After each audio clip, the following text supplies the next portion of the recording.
Hello everyone, welcome back to my YouTube channel study in Bengali.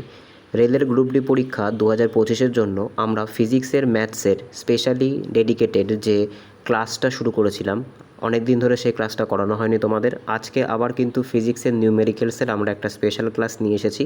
আজকে আমাদের class number 10 ফিজিক্সের নিউমেরিক্যালসের। তাহলে চলো দেরি না করে শুরু করা যাক আজকের প্রথম প্রশ্ন।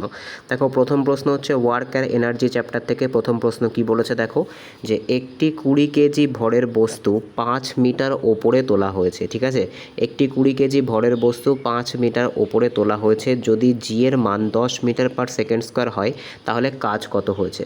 তো এক্ষেত্রে আমরা বুঝতে পারছি যে এক্ষেত্রে আমাদের কী বের করতে হবে, এক্ষেত্রে কিন্তু আমাদের পোটেনশিয়াল এনার্জি বা স্থিতিশক্তি বের করতে হবে। আর স্থিতিশক্তি বের করার ফর্মুলা কি? স্থিতিশক্তি বের করার ফর্মুলা কিন্তু হয়ে যাচ্ছে mgh, যেখানে এম মানে কি, যেখানে এম মানে কিন্তু হয়ে যাচ্ছে মাস, জি মানে হচ্ছে গ্র্যাভিটেশন, যেটা 10 মিটার পার সেকেন্ড স্কোয়ার দেওয়া আছে, আর এইচ মানে কিন্তু উচ্চতা। জাস্ট আমাদেরকে এখানে ভ্যালুটা পুট করতে হবে। তো প্রথমে আমরা কি পাচ্ছি, আমাদের মাস পেলাম 20 কেজি, আমাদের যে গ্র্যাভিটেশন সেটা আমরা পেয়েছি 10 মিটার পার সেকেন্ড স্কোয়ার, আর এখানে আমাদের যে উচ্চতা সেটা আমরা পেয়েছি 5। তো আলটিমেটলি আমরা গুণ করলে কত পাচ্ছি, তো 20 দিয়ে 10কে গুণ করলে হচ্ছে 200, আর 200 ইন্টু 5 করলে কত হচ্ছে, 200 ইন্টু 5 করলে কিন্তু হয়ে যাবে 1000 জুল। আর এই 1000 জুলই কিন্তু আমাদের সঠিক অ্যান্সার হয়ে যাবে। ঠিক আছে, তো সঠিক অ্যান্সার কী হবে, আমাদের সঠিক অ্যান্সার কিন্তু হয়ে যাবে 1000 জুল। অপশান বি এটাই কিন্তু আমাদের সঠিক অ্যান্সার হয়ে যাবে। নেক্সট কোশ্চেন আমরা দেখে নেব। পরবর্তী কোশ্চেন দেখো, এখানে কিন্তু আমাদের এক্সপ্লেনেশনটাও দেওয়া আছে, তো তোমরা চাইলে এখান থেকে এক্সপ্লেনেশনটাও দেখতে পারো। তো ওয়ার্ক ইকুয়ালস টু কী হয়, এখানে ওয়ার্ক বলতে পারো বা এটাকে পোটেনশিয়াল এনার্জি বলতে পারো। তার কারণ ওয়ার্কের যে ইউনিট আর যে কার্যের ইউনিট আর যে শক্তির ইউনিট দুটোই কিন্তু সমান হয়ে থাকে। তাই তো পিই ইকুয়ালস টু বা ওয়ার্ক ইকুয়ালস টু mgh। আর এখানে কিন্তু যে অঙ্কটা যেভাবে করেছে আমরাও কিন্তু ঠিক সেভাবে অঙ্কটা করেছি। এখানে কিন্তু তোমরা চাইলে এক্সপ্লেনেশনটা দেখে নিতে পারো। নেক্সট কোশ্চেন আমরা দেখে নেব। পরবর্তী কোশ্চেন কি বলেছে, আজকে 2 নাম্বার কোশ্চেন, যে 50 নিউটন বল দ্বারা একটি বস্তু 10 মিটার সরানো হলে কত কাজ করা হয়েছে। দেখো, এক্ষেত্রে কিন্তু তোমাদেরকে কাজ বের করতে দিয়েছে। তো আমরা কাজ বের করতে গেলে আমাদের কি প্রয়োজন, দেখো ওয়ার্ক ডান সমান সমান কি হয়ে থাকে, তো মনে রাখতে হবে যে ওয়ার্ক ডান বা কাজ সমান সমান কিন্তু হয়ে যায় বল ইন্টু সরণ। বলকে কি বলা হয়, বলকে কিন্তু ইংলিশে ফোর্স বলা হয়, সেটাকে এফ দিয়ে ডিনোট করা হয়। আর সরণ মানে ডিসপ্লেসমেন্ট, সেটাকে আমরা ডি বলতে পারি বা এস বলতে পারি। আমরা এখানে ডি বলে ফেললাম, ডি মানে হচ্ছে ডিস্টেন্স বা ডিসপ্লেসমেন্ট। ঠিক আছে, তো এক্ষেত্রে জাস্ট আমাদেরকে ভ্যালুটা পুট করতে হবে। এটা আমাদের ফর্মুলা পাতানো হয়ে গেছে যে ওয়ার্ক ডান বা কার্য সমান সমান কিন্তু বল ইন্টু সরণ বা ফোর্স ইন্টু ডিসপ্লেসমেন্ট হয়ে থাকে। তো আমাদের ফোর্স কত, ফোর্স কিন্তু আমাদের হয়ে যাচ্ছে 50 নিউটন, আর ডিসপ্লেসমেন্ট কত, ডিসপ্লেসমেন্ট কিন্তু হয়ে যাচ্ছে 10 মিটার। তো আলটিমেটলি আমাদের সঠিক অ্যান্সারটা কী হবে, সঠিক অ্যান্সারটা কিন্তু হয়ে যাবে 500। এক্ষেত্রে দেখো কি বলেছে কাজ, তো কাজের ইউনিট কী হবে, কাজের ইউনিট কিন্তু জুল হয়ে থাকে, তাই 500 জুল কিন্তু আমাদের সঠিক অ্যান্সার হয়ে যাবে। অপশান এ কিন্তু আমাদের সঠিক অ্যান্সারটা হয়ে যাবে। নেক্সট কোশ্চেন আমরা দেখে নেব। দেখো নেক্সট কোশ্চেন কি বলেছে, পরবর্তী কোশ্চেন আজকে 3 নাম্বার কোশ্চেন, যে 200 জুল কাজ করে একটি বস্তু, 200 জুল কাজ করে একটি বস্তু 4 মিটার সরানো হলে বলের মান কত। দেখো এক্ষেত্রে কিন্তু আমাদেরকে বলের মান সেটা জিজ্ঞাসা করেছে। দেখো এক্ষেত্রে কিন্তু আমরা আরেকটা ফর্মুলাও জানি, যে ফর্মুলাটা আমরা করলাম একটু আগে, যে ওয়ার্ক ডান, যেটাকে আমি ডাব্লু দিয়ে ডিনোট করছি, ওয়ার্ক ডান ইকুয়ালস টু কী হয়, ওয়ার্ক ডান ইকুয়ালস টু কিন্তু এফ ইন্টু ডি বা ফোর্স ইন্টু ডিসপ্লেসমেন্ট বা বল ইন্টু সরণ হয়ে থাকে। এবার দেখো, এবার কিন্তু আমাদেরকে কি চেয়েছে, এবার দেখো এক্ষেত্রে কিন্তু আমাদের যেটা ওয়ার্ক সেটা কিন্তু বলে দিয়েছে কত, সেটা কিন্তু তোমার বলে দিয়েছে 200 জুল। ঠিক আছে, এবার দেখো, এবার এক্ষেত্রে তো আমাদের ওয়ার্কটা বলে দিয়েছে, এক্ষেত্রে কিন্তু আমাদের বলটা বের করতে হবে। তো চাইলে আমরা এইভাবে করতে পারি, তাহলে আমাদেরকে আর ফর্মুলাটা আলাদা করে অর্গানাইজ করতে হবে না। তো ডাব্লু ইকুয়ালস টু আমরা কী পেলাম, 200 পেলাম। এবার আমাদের ফোর্স বের করতে বলেছে, ফোর্স আমরা জানি না, তাই ফোর্সটাকে ফোর্সের মতো রেখে দিলাম, এফ রাখলাম। আর ডি কত বলেছে, ডি কিন্তু বলেছে 4 মিটার। এবার দেখো তোমরা কি করবে, তোমরা এইভাবে তোমরা এইভাবে সাইডে সাইডেও কাটাকুটি করতে পারো বা ওপর নিচে করতে পারো। সাইডে করলে কি হয়, সাইডে করলে তোমাদের কিন্তু একটা স্টেপ কম করতে হয়। আর পরীক্ষা হলে কিন্তু সবসময় প্রথম প্রায়োরিটি সময় বাঁচানোকে দেওয়া উচিত। এবার দেখো কি বলেছে, তাহলে 4 দিয়ে এটাকে কাটো, 4 দিয়ে এটাকে কাটলে কত হচ্ছে 50। তো ইকুয়ালস টু আমরা কী পাচ্ছি, F equals two 50 equals to F বা এফ ইকুয়ালস টু 50, দুটো কিন্তু একই জিনিস হয়ে থাকে। তো এফ ইকুয়ালস টু 50 জুল কিন্তু আমাদের সঠিক অ্যান্সার হয়ে যাবে। ঠিক আছে, জুল কেন লিখলাম লিখলাম, তার কারণ এক্ষেত্রে মনে রাখতে হবে যে এক্ষেত্রে জুল বলা হয়ে গেল ভুলবশত, ক্ষমা প্রার্থী। দেখো জুল কিন্তু হবে না, তার কারণ কি? তার কারণ ফোর্স বা বলের ইউনিট কি হয়? বলের ইউনিট কিন্তু নিউটন হয়ে থাকে। এটা কিন্তু খুব গুরুত্বপূর্ণ একটা জিনিস যে বলের যে একক সেটা কিন্তু নিউটনে প্রকাশ করা হয়ে থাকে, তার কারণ বলের যে এসআই ইউনিট সেটা কিন্তু নিউটনে প্রকাশ করা হয়। তাই 50 নিউটন কিন্তু আমাদের সঠিক অ্যান্সার হয়ে যাবে। কত নম্বর অপশানে আছে? অপশান সিতে আছে, আর এটাই কিন্তু আমাদের সঠিক অ্যান্সার হয়ে যাবে। নেক্সট কোশ্চেন আমরা দেখে নেব। পরবর্তী কোশ্চেন কি বলেছে দেখো, তোমরা চাইলে কিন্তু এখানে এক্সপ্লেনেশনটাও দেখতে পারো, এখানে আমি এক্সপ্লেনেশনটাও দিয়ে দিয়েছি। তো দেখো এই যে এক্সপ্লেনেশনটা আছে যে F equals to W by D, যেটাকে আমরা করছিলাম কি যে ডাব্লু ইকুয়ালস টু কি ওয়ার্ক ডান ইকুয়ালস টু করছিলাম এফ ইন্টু ডি। এটাকে এরা অর্গানাইজ করেছে যে এফ ইকুয়ালস টু কী হচ্ছে, ডাব্লুটা ওপরে চলে যাচ্ছে আর ডিটা কিন্তু নিচে চলে আসছে। তোমরা চাইলে এই যে ফর্মুলাটা আছে এটাকে ডাইরেক্ট মুখস্থ করতেও পারো, কিন্তু আমি বলবো প্রত্যেকটার জন্য ডেডিকেটেড ফর্মুলা মুখস্থ করার থেকে ভালো তোমরা একটা ফর্মুলা মুখস্থ করো আর সেটাকে প্রয়োজন মতো এদিক ওদিক সরিয়ে গুছিয়ে নাও, ঠিক আছে। নেক্সট কোশ্চেন আমরা দেখে নেব। পরবর্তী কোশ্চেন কি বলেছে যে একটি ইলেকট্রিক মোটর 5 কিলো জুল কাজ করে 25 সেকেন্ডে, তাহলে পাওয়ার কত? দেখো সবার প্রথম পাওয়ার মানে কি? পাওয়ার মানে কিন্তু হয়ে যাচ্ছে ক্ষমতা, আর ক্ষমতা বের করতে গেলে কি করতে হয়? ক্ষমতা বা পাওয়ার বের করতে গেলে কিন্তু আমাদেরকে যে টোটাল কাজকে কি করতে হয়? টোটাল কাজকে কিন্তু সময় দিয়ে ভাগ করতে হয়, ঠিক আছে। অর্থাৎ টোটাল কাজকে কিন্তু সময় দিয়ে ভাগ করলে আমরা ক্ষমতা পেয়ে যাই। এবার দেখো এক্ষেত্রে আমরা কি বলতে পারি? কাজকে আমরা ওয়ার্ক বলতে পারি, তো ওয়ার্ক ডিভাইডেড বাই টাইম যদি আমরা করি সেক্ষেত্রে কিন্তু আমাদের টোটাল ওয়ার্কটা বেরিয়ে আসে। এবার দেখো এটা তো আমাদের ফর্মুলা হয়ে গেল। এবার এখানে একটা ফ্যাক্ট বলেছে, ফ্যাক্টটা হচ্ছে এটা যে এখানে কিন্তু 5 কিলো জুল বলেছে। দেখো 5 কিলো জুল মানে কি? 5 কিলো জুল মানে কিন্তু তোমার হয়ে যাচ্ছে 5 কেজে। কেজে মানে কি? কেজে মানে কিন্তু এখানে কিলো জুল। আচ্ছা 1 কিলো জুলে কত থাকে? মনে রাখতে হবে 1 কিলো জুলে কিন্তু 1000 জুল থাকে, ঠিক আছে। তো 5 কিলো জুলে কত থাকবে? ঐকিক নিয়মে যদি আমরা যাই তাহলে আমরা পাবো যে 5 কিলো জুলে কিন্তু 5000 জুল থাকবে, আর এটাই কিন্তু আমাদের ডাব্লু বা ওয়ার্ক। আচ্ছা আমরা আমাদের ওয়ার্ক পেয়ে গেছি, এবার আমরা অঙ্ক সহজেই করতে পারবো। তো আমাদের ফর্মুলা কী ছিল? এই যে ডেটাটা আছে এটাকে কিন্তু মনে রাখতে হবে। আচ্ছা আমরা পরবর্তীতে দেখব কি বলেছে। দেখো পরবর্তীতে যদি আমরা দেখি তাহলে আমরা আমাদের ওয়ার্ক কত পেয়েছিলাম? ওয়ার্ক কিন্তু মনে রাখতে হবে ওয়ার্ক পেয়েছিলাম 5000 জুল, ঠিক আছে, যেটাকে কিন্তু 5 কিলো জুলও বলা হয়ে থাকে। আচ্ছা এবার ক্ষমতা বা পাওয়ার বের করতে গেলে কি করতে হবে? টোটাল ওয়ার্ককে কিন্তু টাইম দিয়ে ডিভাইড করতে হবে। তো টোটাল ওয়ার্ক কত পেয়েছি? টোটাল ওয়ার্ক কিন্তু পেয়েছি 5000 জুল, আর টাইম কত ছিল? টাইম কিন্তু তোমার ছিল হচ্ছে 25 সেকেন্ড। এবার যদি আমরা কাটাকুটি করি তাহলে কত হচ্ছে? 25 দুগুণে 50, আর এদিকে দুটো শূন্য। আচ্ছা পাওয়ার বা ক্ষমতার এসআই ইউনিট কি হয়ে থাকে? পাওয়ার বা ক্ষমতার এসআই ইউনিট কিন্তু ওয়াটে প্রকাশ করা হয়ে থাকে, ঠিক আছে, ওয়াটে প্রকাশ করা হয়ে থাকে। তাই সঠিক অ্যান্সার কত হবে? সঠিক অ্যান্সার কিন্তু হয়ে যাবে 200 ওয়াট, যেটা কিন্তু অপশান এতে আমাদের আছে। নেক্সট কোশ্চেন আমরা দেখে নেব। পরবর্তী কোশ্চেন কি বলেছে দেখো, এখানে কিন্তু এক্সপ্লেনেশন দেওয়া আছে, তোমরা চাইলে কিন্তু এই এক্সপ্লেনেশনটা দেখেও করতে পারো।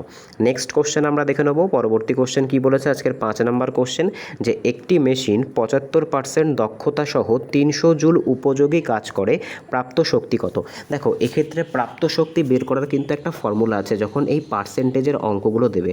দেখো প্রাপ্ত শক্তিকে এখানে আমরা শক্তিই লিখছি, ঠিক আছে, আমরা এখানে লিখেই দিই যে প্রাপ্ত শক্তি।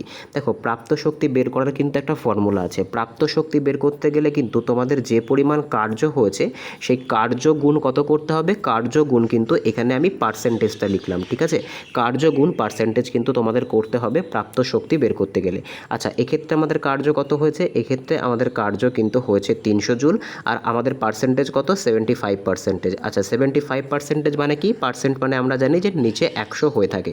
আচ্ছা এই দুটো জিরো দিয়ে তোমরা এই দুটো জিরোকে কেটে দাও, তাহলে তোমরা কি পাচ্ছ? তাহলে এক্ষেত্রে কিন্তু তোমরা যেটা পেয়ে যাচ্ছ, এবার দেখো এক্ষেত্রে কিন্তু একটা ব্যাপার আছে, ব্যাপারটা ভালো করে বুঝতে হবে, ঠিক আছে। আচ্ছা এখানে যদি তোমরা একটুখানি খেয়াল করো, এখানে কিন্তু আমাদের ফর্মুলাটা একটু উল্টো লেখা হয়ে গেছে, ঠিক আছে। এখানে দেখো কী হবে, আচ্ছা নিচে দেখো এক্সপ্লেনেশন আছে, প্রথমে তোমাদেরকে এক্সপ্লেনেশনটা বুঝিয়ে দিই। দেখো এক্সপ্লেনেশনটা কি বলছে? এক্সপ্লেনেশন হচ্ছে useful work by total work, ঠিক আছে, useful work by total work সেটা কত হচ্ছে? 75/100। আর টোটাল ওয়ার্ক বের করতে গেলে আমাদেরকে কী করতে হবে?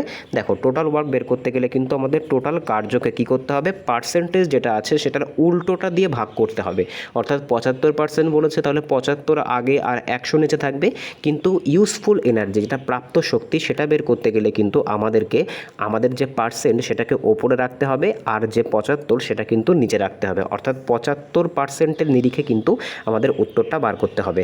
আচ্ছা, তাহলে এবার আমরা এখানে চলে আসি। এবার আমরা এখানে চলে এসে ফর্মুলাটা লিখি, প্রাপ্ত শক্তি। ঠিক আছে, এখানে আমি ছোট করে লেখার চেষ্টা করছি। তো প্রাপ্ত শক্তি ইকুয়ালস টু কী পেলাম আমরা, যে কার্য পেলাম, আর এখানে আমাদের যে ইনটু যে পার্সেন্টেজ আছে মনে রাখতে হবে সেখানে কিন্তু ওপরে 100 দিতে হবে, আর নিচে কত দিতে হবে, নিচে কিন্তু 75 দিতে হবে। যেহেতু এখানে 75% দক্ষ বলেছে, আমরা এই 75-এর রেসপেক্টে কিন্তু কাজটা বের করার চেষ্টা করছি।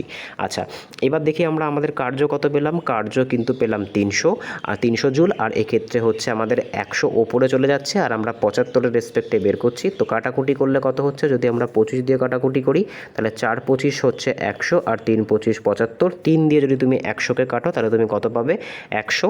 তো এই 3 দিয়ে যদি 300-কে কাটো তাহলে কিন্তু পাবে 100, আর গুণ করলে কত পাবে, গুণ করলে কিন্তু পেয়ে যাবে 400। আচ্ছা, 400 কিসে বেরোবে, এটা কিন্তু জুলে বেরোবে, যেহেতু আমাদেরকে কী চেয়েছে, প্রাপ্ত শক্তি কিন্তু চেয়েছে। আর আমরা কি জানি, শক্তি মানে কিন্তু হয়ে যাচ্ছে এনার্জি, আর এনার্জির যে ইউনিট সেটা কিন্তু জুলে প্রকাশ করা হয়ে থাকে। তাই সঠিক অ্যান্সার কী হবে, সঠিক অ্যান্সার কিন্তু হয়ে যাবে অপশান এ, 400 জুল। আচ্ছা, এই যে টাইপের অঙ্কটা যেটা আমরা করলাম এটা কিন্তু খুবই গুরুত্বপূর্ণ একটা অঙ্ক। এই ধরনের অঙ্কই কিন্তু পরীক্ষায় তোমাদের দেবে। ঠিক আছে, একেবারে সোজা অঙ্ক কিন্তু পরীক্ষায় দেবে না। এই রকমের অঙ্কগুলো কিন্তু খুবই ইম্পর্টেন্ট অঙ্ক। নেক্সট কোশ্চেন আমরা দেখে নেব। পরবর্তী কোশ্চেন কি বলেছে, তোমরা চাইলে এই যে এখানে এক্সপ্লেনেশনটা আছে এটা স্ক্রিনশটও তুলে নিতে পারো। নেক্সট কোশ্চেন আমরা দেখে নেব। পরবর্তী কোশ্চেন কি বলেছে, বল এবং সরণ চ্যাপ্টার থেকে আমরা দেখব ফোর্স আর ডিসপ্লেসমেন্ট যে চ্যাপ্টারটা আছে সেখান থেকে আমরা কিছু নিউমেরিক্যালস দেখব। আচ্ছা, 6 দাগের অঙ্কটা কি বলেছে দেখো, যে 10 কেজি ভরের বস্তুতে 2 মিটার পার সেকেন্ড ত্বরণ দিলে কত বল উৎপন্ন হবে। আচ্ছা, আমরা কি জানি, আমরা কিন্তু জানি যে ত্বরণ বের করতে গেলে কি করতে হয়, ত্বরণ বের করতে গেলে কিন্তু ত্বরণকে আমরা কি দিয়ে প্রকাশ করি, দেখো ত্বরণকে কিন্তু আমরা এক্ষেত্রে এ দিয়ে প্রকাশ করব। আর আমরা জানি যে বল বের করতে গেলে কি করতে হয়, দেখো বল এক্ষেত্রে আমাদের বল বের করতে গেলে কিন্তু এফ ইকুয়ালস টু, মানে এফকে আমরা এক সেকেন্ড একটু ওয়েট করবে, এখানে আমি ভালো করে লেখার চেষ্টা করি। আচ্ছা দেখো, এক্ষেত্রে কি আছে, এক্ষেত্রে মনে রাখবে যে বল সমান সমান কি হয়, যেটাকে আমরা ফোর্স বলে থাকি, ফোর্স সমান সমান কিন্তু এম ইন্টু এ হয়ে থাকে। যেখানে এম মানে কি, যেখানে এম মানে কিন্তু হয়ে যাচ্ছে ভর, আর এ মানে কিন্তু হয়ে যাচ্ছে ত্বরণ। এক কথায় আমরা বলতে পারি যে বল সমান সমান কি হয়ে থাকে, বল সমান সমান কিন্তু হয়ে যায় ভর ইন্টু ত্বরণ। এইবার জাস্ট আমাদেরকে ডেটাটাকে এখানে পুট করতে হবে। তো এক্ষেত্রে আমরা কি পেলাম, যে ফোর্স ইকুয়ালস টু কী হয়, মাস ইন্টু অ্যাক্সেলারেশন হয়ে যায়।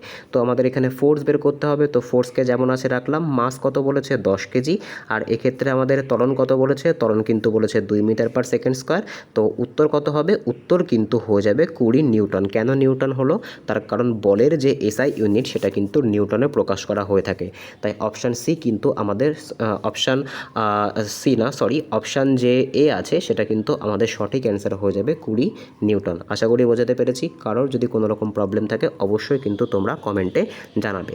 নেক্সট কোশ্চেন আমরা দেখে নেব। পরবর্তী কোশ্চেন কি বলেছে দেখো, এক্ষেত্রে কিন্তু ফর্মুলাটাও এখানে দেওয়া আছে এক্সপ্লেনেশনে, যে force into mass into acceleration হয়ে থাকে, বা বল সমান সমান ভর ইন্টু ত্বরণ হয়ে থাকে। নেক্সট কোশ্চেন আমরা দেখে নেব। পরবর্তী কোশ্চেন কি বলেছে, যে একটি গাড়ি 5 সেকেন্ডে 20 মিটার পার সেকেন্ড ত্বরণ লাভ করে, তাহলে তার ত্বরণ কত। দেখো, ডাইরেক্ট ত্বরণ বের করার কিন্তু একটা ফর্মুলা আছে, কিন্তু সেই ফর্মুলাটা তোমাদের আমি পরে বলবো। আগে আমরা এই অঙ্কটাতে যাব। দেখো, এই অঙ্কটা কিসে হবে, এটা কিন্তু এই যে ফর্মুলা, যে V equals to U plus AT, এই ফর্মুলাতে কিন্তু অঙ্কটা হবে। যেখানে ভি মানে কি, যেখানে ভি মানে কিন্তু হয়ে যাচ্ছে অন্তিম বেগ। ঠিক আছে, এখানে আমি লিখছি, যেখানে ভি মানে কিন্তু হয়ে যাচ্ছে অন্তিম বেগ। ইউ মানে কি, ইউ মানে কিন্তু মনে রাখতে হবে যেটা প্রাথমিক বেগ। ঠিক আছে, যেটা হচ্ছে প্রাথমিক বেগ। আচ্ছা, এ মানে কি, এ মানে কিন্তু হয়ে যাচ্ছে ত্বরণ। ঠিক আছে, এ মানে কি, এ মানে কিন্তু হয়ে যাচ্ছে ত্বরণ। আর টি মানে তোমরা সকলে জানো, টি মানে কিন্তু হয়ে যাচ্ছে সময়। আচ্ছা, এবার আমরা এখানে ডেটাগুলোকে পুট করব। তো ভি কত, ভি কিন্তু আমাদের 20 মিটার পার সেকেন্ড, এটা কিন্তু আমরা ফাইনালি এসে পেলাম। আচ্ছা, ইউ কত, ইউ কিন্তু এখানে 0 হয়ে যাবে, 0 মিটার পার সেকেন্ড। কেন বলেছে, গাড়িটা কিন্তু 5 সেকেন্ডে এত ত্বরণ লাভ করে, অর্থাৎ গাড়িটা কিন্তু স্থির অবস্থায় ছিল, আর স্থির অবস্থায় থাকা মানে কিন্তু বেগ শূন্য থাকা। আচ্ছা, এ কত? এ কিন্তু আমরা জানি না, এ আমাদের বের করতে হবে। আর টি কত? টি কিন্তু হয়ে যাচ্ছে আমাদের কত? 5 সেকেন্ড। ঠিক আছে, এইবার আমরা ডেটাটাকে পুট করব। আচ্ছা, আমাদের ফর্মুলা কী ছিল? ফর্মুলা কিন্তু ছিল যে V equals to U plus AT, এটা আমাদের ফর্মুলা ছিল। আচ্ছা, ভি আমরা কত পেয়েছি? ভি আমরা পেয়েছি 20 মিটার পার সেকেন্ড। ইউ আমরা কত পেয়েছি? 0। এ আমরা জানি না। আর টি কত পেয়েছি? টি কিন্তু পেয়েছি 5। আচ্ছা, যদি আমরা ভালো করে খেয়াল করে দেখি, শূন্যর সাথে যদি আমরা 5 গুণ করি তাহলে তো আমরা 5 পাবো। এটা তো একদম মানে একদম ডেফিনাইট। ঠিক আছে, তো এটা দিয়ে যদি তুমি 5 দিয়ে যদি 20কে কাটো তাহলে কত পাবে? তাহলে এ ইকুয়ালস টু কিন্তু পেয়ে যাবে যে 4 মিটার পার সেকেন্ড স্কোয়ার। এটাই কিন্তু আমাদের ত্বরণের মান। আর এটা কত নম্বর অপশানে আছে? এটা কিন্তু এক নম্বর যে অপশান সেখানে কিন্তু আছে যে 4 মিটার পার সেকেন্ড স্কোয়ার। আশা করি বুঝতে পেরেছো। এইবার দেখো, এর এত বড় অঙ্ক তোমাদের করতে হবে না। এইবার দেখো, আমরা যখন এক্সপ্লেনেশনে যাব তখন কিন্তু আমাদের ডাইরেক্ট একটা ফর্মুলা দিয়ে দিয়েছে, ছোট ফর্মুলা। কিন্তু এখানে কিন্তু একটা ব্যাপার বুঝতে হবে, কেন আমি প্রথমে এই ফর্মুলাটা দিয়ে অঙ্কটা করলাম না। তার পেছনে কিন্তু একটাই কারণ, যখন এই যে শর্ট ট্রিক্স যেটা আছে যে acceleration a equals to V by t, এটা কিন্তু তখনই কাজে দেবে যখন আমাদের ইউ কত হবে না, ইউ কিন্তু 0 হবে, তখনই কিন্তু এই ফর্মুলাটা কাজে দেবে। তখনই কিন্তু ইউ যখনই 0 হবে তখনই কিন্তু আমাদের এই ফর্মুলাটা কাজে দেবে, আদারওয়াইজ কিন্তু এই ফর্মুলাটা কাজে দেবে না। সেই কারণের জন্যই কিন্তু আমি তোমাদের প্রথমে এক্সপ্লেনেশনটা দিলাম, ভালো করে কনসেপ্টটা ক্লিয়ার করলাম, তারপরে তোমাদেরকে শর্ট ট্রিক্স বলে দিলাম। এরপর থেকে যখনই তোমরা দেখবে এই ধরনের অঙ্কে ইউ এর মান 0 বেরোচ্ছে, তখন তোমরা direct a equals to V by t এই ফর্মুলা দিয়ে অঙ্কটা করবে। তোমাদের অ্যান্সার জাস্ট 5 সেকেন্ডে কিন্তু বেরিয়ে আসবে। নেক্সট কোশ্চেন আমরা দেখে নেব। পরবর্তী কোশ্চেন কি বলেছে? আজকের 8 নাম্বার কোশ্চেন। একটি বস্তুর ওপর 10 নিউটন বল 2 সেকেন্ড ধরে কাজ করে। পরিবর্তিত ভর 2 কেজি হলে বস্তুর বেগ কত হবে? দেখো, এক্ষেত্রে এই যে দেখতে পাচ্ছ না যে পরিবর্তিত ভর, ঠিক আছে, দেখো এক্ষেত্রে আগে আমরা এক্সপ্লেনেশনটা দেখব। দেখো এখানে কি বলেছে, এটা কিন্তু তোমার হয়ে যাচ্ছে ফুল ফর্মুলা যে ইম্পালস মানে কি? ইম্পালস মানে কিন্তু হয়ে যাচ্ছে পরিবর্তিত ভর, যেটাকে আমরা মোমেন্টাম বা ভরবেগ বলে থাকি। তো ইম্পাল ইকুয়ালস টু কী হচ্ছে? ইম্পালস ইকুয়ালস টু কিন্তু এফ টি হয়ে যাচ্ছে, মানে বল ইন্টু কিন্তু টাইম হয়ে যাচ্ছে। ঠিক আছে, এবার দেখো, তো এটাকে আমরা ইম্পালসকে কি লিখতে পারি? ইম্পালসকে কিন্তু আমরা ভরবেগ মানে কি? ভরবেগ মানে কিন্তু হয়ে যাচ্ছে ভর ইন্টু বেগ। তো ভর ইন্টু বেগ সমান সমান কত করতে হবে? ভর ইন্টু বেগ কিন্তু আমাদের মানে এই F T equals to M V এর মান কিন্তু আমাদেরকে বের করতে হবে। এইবার দেখো, এবার আমরা অঙ্কটা এখানে করব। আচ্ছা, সবার প্রথম এখানে আমরা ফর্মুলাটা লিখি। দেখো ফর্মুলাটা কি বলেছে, তো মনে রাখতে হবে ভরবেগ। ঠিক আছে, ভরবেগ সমান সমান কি হচ্ছে? ভরবেগ সমান সমান কিন্তু মানে ভরবেগ এখানে হচ্ছে আমাদের ইম্পালস যেটা। তো ভরবেগ সমান সমান কী হচ্ছে? ফর্মুলাটা এই অঙ্কটা করতে গেলে ভরবেগ সমান সমান কিন্তু এফ ইন্টু টি, এটা আমাদের করতে হবে। আচ্ছা, এইবার দেখো, এবার ভরবেগের মধ্যে কি থাকে? ভরবেগের মধ্যে কিন্তু ভর মানে এম থাকে আর বেগ থাকে, আর এফ ইন্টু কী থাকে? টি থাকে। ঠিক আছে, এইবার দেখো, তোমরা যদি ভালো করে অঙ্কটা খেয়াল করো, তো এম আমাদের কত বলেছে? এম কিন্তু এক্ষেত্রে আমাদের 2 কেজি বলেছে। ভি কিন্তু কিছু বলেনি। এই যে ফর্মুলাটা আছে, আমি আবারও বলছি, এই ফর্মুলাটা কিন্তু তোমরা মুখস্থ করে ফেলবে। এই ফর্মুলাটা দিয়ে কিন্তু তোমাদের এই অঙ্কটা করতে হবে, আদারওয়াইজ কিন্তু তোমরা এই অঙ্কটা করতে পারবে না। আচ্ছা, এবার দেখো, এবার এফ কত বলেছে? এফ কিন্তু আমাদের বলেছে 10 নিউটন, আর এক্ষেত্রে আমাদের টি কত বলেছে? টি হচ্ছে 2 সেকেন্ড। আচ্ছা, যদি আমরা পরের লাইনে যাই তাহলে আমরা কি দেখতে পাবো? যে ভি এখানে থাকবে, আর এখানে তোমার হচ্ছে 10 এখানে চলে যাবে, আর এক্ষেত্রে কিন্তু তোমার এই যে 2 এর যেটা আছে সেটা কিন্তু তোমার এই পরের লাইনে এইখানে চলে আসবে। তো কাটাকুটি করলে কত পাচ্ছি? কাটাকুটি করলে কিন্তু আমরা পেয়ে যাচ্ছি 10 মিটার পার সেকেন্ড। ঠিক আছে, আশা করি বোঝাতে পেরেছি। দেখো এবার এখানটাতে একটুখানি খেয়াল করতে হবে। তো ভি ইকুয়ালস টু আমরা কত পাচ্ছি? তো আলটিমেটলি কিন্তু ভি ইকুয়ালস টু, এবার যদি তোমরা ভালো করে খেয়াল করো, তো ভি ইকুয়ালস টু কিন্তু আমরা 10 পেয়ে যাচ্ছি। ঠিক আছে, কিন্তু দেখো এক্ষেত্রে আমাদের উত্তরটা একটু এখানে মিসপ্রিন্ট আছে, এটা কিন্তু তোমার হচ্ছে অপশান এ হয়ে যাবে। ঠিক আছে, তো আমরা আমাদের অ্যান্সার কত পেলাম? আমরা আমাদের অ্যান্সার কিন্তু পেলাম হচ্ছে এ, অর্থাৎ 10 মিটার পার সেকেন্ড। এটাই কিন্তু আমাদের সঠিক অ্যান্সার হয়ে যাবে। নেক্সট কোশ্চেন কোশ্চেন আমরা দেখে নেব। পরবর্তী কোশ্চেন কি বলেছে আজকে 9 নাম্বার কোশ্চেন, যে বল যদি 10 নিউটন হয় আর সরণ যদি 6 মিটার হয় তাহলে কাজ কত হবে। তো খুব সোজা একটা অঙ্ক। তো কাজ সমান সমান কি হয়ে থাকে, কার্য সমান সমান কি হয়ে থাকে, কার্য সমান সমান কিন্তু হয়ে যায় বল ইন্টু সরণ। ঠিক আছে, বল ইন্টু সরণ। তো খুব সোজা একটা অঙ্ক। তো বল আমাদের কত, বল কিন্তু আমাদের হয়ে যাচ্ছে, সবার প্রথমে দেখো বল কত, বল কিন্তু আমাদের, এক সেকেন্ড এটা একটু ভুল লেখা হয়ে গেছে, বল আমাদের হচ্ছে 10 নিউটন, আর এক্ষেত্রে আমাদের সরণ কত, সরণ হচ্ছে 6 মিটার। তো আলটিমেটলি আমাদের অ্যান্সার কত হবে, 60 জুল। কোথায় আছে, তো এটা কিন্তু অপশান এতে আছে, আর এটাই কিন্তু আমাদের সঠিক অ্যান্সার হয়ে যাবে। নেক্সট কোশ্চেন আমরা দেখে নেব। পরবর্তী কোশ্চেন কি বলেছে দেখো, ইলেকট্রিসিটি থেকে। আচ্ছা, এক্ষেত্রে কিন্তু আমাদের অ্যান্সারটা করা আছে, আমরা এক্ষেত্রে অ্যান্সারটা করে দেখব যে এখানকার অ্যান্সারের সাথে আমাদের উত্তরটা মিলছে কিনা। আচ্ছা, বলেছে 6 ওহম রোধে ও 3 অ্যাম্পিয়ার কারেন্ট প্রবাহিত হলে ভোল্টেজ কত। আচ্ছা, ভোল্টেজ বের করার যে ডাইরেক্ট ফর্মুলা সেটা কি, ভোল্টেজ ইকুয়ালস টু কী হয়ে থাকে, ভোল্টেজ ইকুয়ালস টু কিন্তু আইআর হয়ে থাকে। আচ্ছা, এবার আমরা দেখব এক্ষেত্রে আমাদের আই কত, আই মানে হচ্ছে তড়িৎ প্রবাহ মাত্রা অর্থাৎ 3, আর এক্ষেত্রে আমাদের রোধ কত, রোধ কিন্তু হয়ে যাচ্ছে 6, তো 3 6 18। তো এই উত্তরের সাথে কিন্তু আমাদের উত্তর মিলছে, তাই এটা কিন্তু আমাদের সঠিক অ্যান্সার, আমাদের অঙ্কটা কিন্তু ঠিক আছে। নেক্সট কোশ্চেন আমরা দেখে নেব কি বলেছে দেখো, এক্ষেত্রে কিন্তু ফর্মুলাটাও নিচে দিয়ে দিয়েছে। আচ্ছা, পরবর্তী কোশ্চেন আমরা দেখব কি বলেছে, যে 2 কিলোওয়াট পাওয়ার সহ একটি হিটার 10 ঘন্টা চললে কত শক্তি খরচ হবে। আচ্ছা, এক্ষেত্রে দেখো শক্তি খরচ, এক্ষেত্রে আমাদের ইউনিট বের করতে দিয়েছে। আচ্ছা, ইউনিট মানে কি, ইউনিট মানে কিন্তু হয়ে যাচ্ছে KWH অর্থাৎ কিলো ওয়াট আওয়ার। এবার দেখো এক্ষেত্রে আমাদের কি করতে হয়, কিলোওয়াটকে কিন্তু আমাদের আওয়ারের সাথে গুণ করতে হয়। তো আমরা এখানে কত কিলোওয়াট পাচ্ছি, এক্ষেত্রে কিন্তু আমরা 2 কিলোওয়াট পাচ্ছি, আর আমাদের যে আওয়ার, ঠিক আছে, এক্ষেত্রে আমি দাঁড়াও এক সেকেন্ড একটুখানি তোমাদের ভালো করে বোঝানোর জন্য এখানে KW আর এখানে H লিখি। এক্ষেত্রে আমাদের KWর সাথে কিন্তু H গুণ করতে হবে। তো আমরা KW কত পেয়েছি 2, আর H কত পেয়েছি, H কিন্তু পেয়েছি 10 ঘন্টা। তো কিলোওয়াট আওয়ার আমরা পেয়ে গেলাম কত, বা আমাদের ইউনিট কত পেয়ে গেলাম, ইউনিট কিন্তু পেয়ে গেলাম 20 ইউনিট। দেখো আমাদের উত্তরের সাথে কিন্তু এই উত্তরটা মিলছে, অর্থাৎ আমাদের অঙ্কটা ঠিক আছে। নেক্সট কোশ্চেন আমরা দেখে নেব। পরবর্তী কোশ্চেন দেখো, তোমরা চাইলে এখানে ফর্মুলাটাও দেখতে পারো। নেক্সট কোশ্চেন আমরা দেখে নেব। পরবর্তী কোশ্চেন কি বলেছে আজকে 13তম কোশ্চেন, যে 5 ওহম রোধে 2 অ্যাম্পিয়ার বিদ্যুৎ প্রবাহিত হলে শক্তি খরচ কত। দেখো এক্ষেত্রে শক্তি মানে কি, এক্ষেত্রে শক্তি মানে কিন্তু আমাদের হয়ে যাচ্ছে পাওয়ার, আমাদের কিন্তু পাওয়ার বের করতে দিয়েছে, বা এক্ষেত্রে কিন্তু আমাদের ক্ষমতা বার করতে দিয়েছে। দেখো ক্ষমতা বার করার কিন্তু একটা ডাইরেক্ট ফর্মুলা হয়, ঠিক আছে, রোধ ও তড়িৎ প্রবাহ মাত্রার সাহায্যে ক্ষমতা বের করার কিন্তু একটা ডাইরেক্ট ফর্মুলা হয়। ফর্মুলাটা কি, I² R, ঠিক আছে। তো ফর্মুলাটা এখানে আমি আবার লিখছি, P for power, P equals to I² R, এটা কিন্তু হচ্ছে ফর্মুলা। আচ্ছা, এবার আমরা ফর্মুলাটাকে এখানে আরেকবার লিখব। তো পাওয়ার বা P ইকুয়ালস টু কত হচ্ছে I² R। আচ্ছা, আমাদেরকে এবার কি করতে হবে, I কত আছে, I হচ্ছে 2, 2 আমাদেরকে স্কোয়ার করতে হবে, আর রোধ দিয়ে কিন্তু আমাদের গুণ করতে হবে। তো আমরা এখানে কত পাচ্ছি, আমরা এখানে 2 স্কোয়ার করলে পাবো 4, আর এখানে হচ্ছে 5, আলটিমেটলি আমরা কত পাচ্ছি, আলটিমেটলি কিন্তু আমরা 20 ওয়াট পাচ্ছি। দেখো আমাদের উত্তরের সাথে কিন্তু এই উত্তরটা মিলছে, অর্থাৎ আমাদের অঙ্ক কিন্তু ঠিক আছে। নেক্সট কোশ্চেন আমরা দেখে নেব আজকে 14 নম্বর কোশ্চেন। তোমরা চাইলে এখানে এক্সপ্লেনেশন বা এখানে যে ফর্মুলাটা আছে সেই ফর্মুলাটাও কিন্তু দেখতে পারো। নেক্সট কোশ্চেন আমরা দেখে নেব। পরবর্তী কোশ্চেন কি বলেছে আজকে 14তম কোশ্চেন, যে একটি বৈদ্যুতিক যন্ত্র 400 ওয়াট শক্তি নেয়, এটা 2 ঘন্টা ধরে চললে কত ইউনিট কারেন্ট খরচা হবে। দেখো এক্ষেত্রে কিন্তু আমাদেরকে জাস্ট ওয়াটের মানটা বলে দিয়েছে, ঠিক আছে, ভালো করে তোমরা যদি খেয়াল করো, এক্ষেত্রে কিন্তু শুধু ওয়াট বলেছে, এক্ষেত্রে কিন্তু আমাদেরকে ওয়াট দিয়ে দিয়েছে, আমাদেরকে কিন্তু কিলোওয়াট দেয়নি, এক্ষেত্রে কিন্তু আমাদেরকে কিলোওয়াটে কনভার্ট করে নিতে হবে। আচ্ছা, এক্ষেত্রে আমাদের ফর্মুলা কোনটা কাজে লাগবে, দেখো এই ধরনের অঙ্ক কিন্তু তোমাদেরকে করিয়েছি।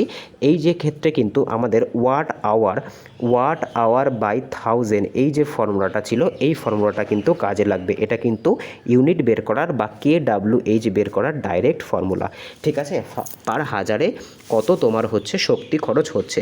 আচ্ছা, এক্ষেত্রে আমাদেরকে কি করতে হবে, এক্ষেত্রে আমাদের সবার প্রথমে ওয়াট আওয়ারকে গুণ করতে হবে, আর নিচে কি করতে হবে, নিচে 1000 দিয়ে ভাগ করতে হবে।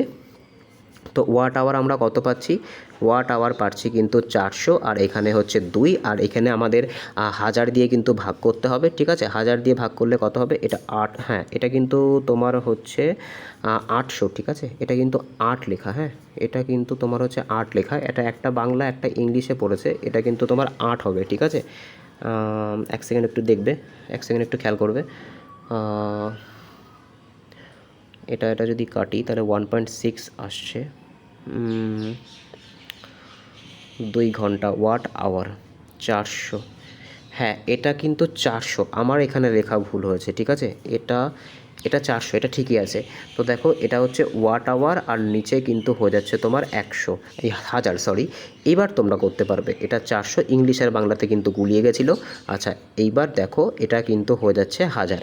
আচ্ছা এইটা দিয়ে এটাকে কাটো, তাহলে কত হচ্ছে, তাহলে কিন্তু আমরা পাচ্ছি 8/10, আর 8/10 মানে কত, 8/10 মানে কিন্তু হয়ে যাচ্ছে 0.8। 0.8 ইউনিট কিন্তু আমাদের সঠিক অ্যান্সার বেরিয়েছে, তোমরা কিন্তু দেখতে পাচ্ছ। এই যে নিউমেরিক্যালসগুলো, ডেটাগুলো একটা বাংলার একটা ইংলিশে লিখতে সত্যি খুব প্রবলেম হয়। আচ্ছা নেক্সট দিন থেকে আমি চেষ্টা করব তোমাদের প্রত্যেকটা ডেটা একই রকমভাবে রাখার, সবকটা বাংলাতে রাখার বা সবকটা তোমার হচ্ছে ইংলিশে রাখার, যাতে তোমাদের বুঝতে সুবিধা হয়ে থাকে। আচ্ছা নেক্সট কোশ্চেন তথা আজকের লাস্ট কোশ্চেন, দেখো এখানে কিন্তু তোমরা এক্সপ্লেনেশনটাও দেখতে পাচ্ছ। আচ্ছা তোমরা চাইলে স্ক্রিনশট তুলে নিতে পারো। আচ্ছা নেক্সট কোশ্চেন আমরা দেখে নেব, তথা আজকের লাস্ট কোশ্চেন কী বলেছে। দেখো আজকের লাস্ট কোশ্চেন কী বলেছে, যে 10 ওহম রোধে 2 ভোল্ট যদি আমরা 2 যদি ভোল্টেজ প্রদান করি তাহলে আমাদের কারেন্ট কত উৎপন্ন হবে। এক্ষেত্রে আমাদের ফর্মুলাটা কী ছিল, যে ভোল্টেজ ইকুয়ালস টু কি, ভোল্টেজ ইকুয়ালস টু কিন্তু আই ইন্টু আর। আমাদের ভোল্টেজ এখানে কত দিয়ে দিয়েছে, 2 ভোল্ট দিয়ে দিয়েছে। আর এক্ষেত্রে আমাদের আই বের করতে হবে, আইকে আয়ের মতো রাখছি। আর এক্ষেত্রে কিন্তু আমাদের 10 কি বলেছে, 10 কিন্তু তোমার হচ্ছে 10 কিন্তু এক্ষেত্রে আমাদের যে রোধ হয়ে গেছে। আচ্ছা এবার আমরা কি করব, আইকে আমরা এইখানে নিয়ে আসি। আর এক্ষেত্রে আমাদের কি হচ্ছে, এক্ষেত্রে কিন্তু আমাদের যে 2 থাকছে, মানে এই পাশে কিন্তু আমাদেরকে কি করতে হচ্ছে, 2 এর নিচে কিন্তু 10কে নিয়ে যেতে হচ্ছে। তো আলটিমেটলি আমরা কত পাচ্ছি, আলটিমেটলি কিন্তু আমরা 0.2 পাচ্ছি, ঠিক আছে। তোমরা চাইলে এইভাবেও করতে পারো, বা তোমরা চাইলে এক্ষেত্রে ফর্মুলাটাকে অর্গানাইজও করে নিতে পারো, যে V equals to I R. তো তোমরা চাইলে এটাকে এরকম করে নাও, যে I equals to V by R, তাহলে তোমাদের বুঝতে আরও সুবিধা হবে অঙ্কটা করতে। তো আয় আমরা বের করব, আয়ের মতো থাকলো। ভি কত হচ্ছে, ভি হয়ে যাচ্ছে 2, আর রোধ কত হয়ে যাচ্ছে 10। এবার যদি আমরা এটাকে দেখি তো 0.2 ওহম কিন্তু আমাদের সঠিক অ্যান্সার হয়ে যাবে, ঠিক আছে। আশা করি বুঝতে পেরেছো। যদি কারোর কোনো প্রবলেম হয়ে থাকে অবশ্যই কিন্তু তোমরা কমেন্টে জানাবে, ঠিক আছে। নেক্সট কোশ্চেন আমরা দেখে নেব। এটাই তো লাস্ট কোশ্চেন ছিল। তো যদি তোমাদের ভিডিওটা ভালো লেগে থাকে অবশ্যই চ্যানেলটাকে সাবস্ক্রাইব করো, পাশে থাকা বেল আইকনটিকে প্রেস করে রেখো, যাতে ভিডিও ছাড়লে সবার প্রথম নোটিফিকেশন তোমাদের কাছে পৌঁছায়। এভাবেই কিন্তু আমাদের ফিজিক্সের নিউমেরিক্যালসের ক্লাসগুলো সপ্তাহে অন্ততপক্ষে 2টো করে সপ্তাহে ফিজিক্সের নিউমেরিক্যালসের ক্লাস কিন্তু আপলোড করা হবে। কিছু সমস্যার জন্য করা হয়নি, তার কারণ তোমাদের এনটিপিসি পরীক্ষা ছিল, গ্র্যাজুয়েট, আন্ডার গ্র্যাজুয়েট, প্লাস তোমাদের সায়েন্সের জন্য মক টেস্টের সিরিজ চলছে, জিকের জন্য মক টেস্টের সিরিজ চলছে, তার জন্য কিন্তু এটা কতদিন করা হয়নি। এবার থেকে কিন্তু চেষ্টা করা হবে যে সপ্তাহে 2 দিন কেবলমাত্র ফিজিক্সের নিউমেরিক্যালসের ওপর ডেডিকেটেড ভিডিও আনার। তো আউট অফ 15 তোমরা কে কটা অঙ্ক করতে পারলে অবশ্যই কিন্তু তোমরা কমেন্টে জানাবে, তাহলে কিন্তু তোমরা বুঝতে পারবে যে অন্যের থেকে তোমরা কতটা পিছিয়ে আছো বা কতটা এগিয়ে আছো। তো দেখা হচ্ছে পরের ভিডিওতে। যদি ভিডিওটা ভালো লেগে থাকে, যদি অঙ্কগুলো বুঝতে পেরে থাকো অবশ্যই ভিডিওটাকে একটা লাইক করো, বন্ধুদের সঙ্গে শেয়ার করো, কমেন্টে জানিও কেমন লেগেছে, বা আর তোমাদের কোন কোন বিষয়ের অঙ্ক চাই সেটা আমাকে অবশ্যই জানিও। দেখা হচ্ছে পরের ভিডিওতে। ভাই লাইক, সাবস্ক্রাইব আর হাইপ।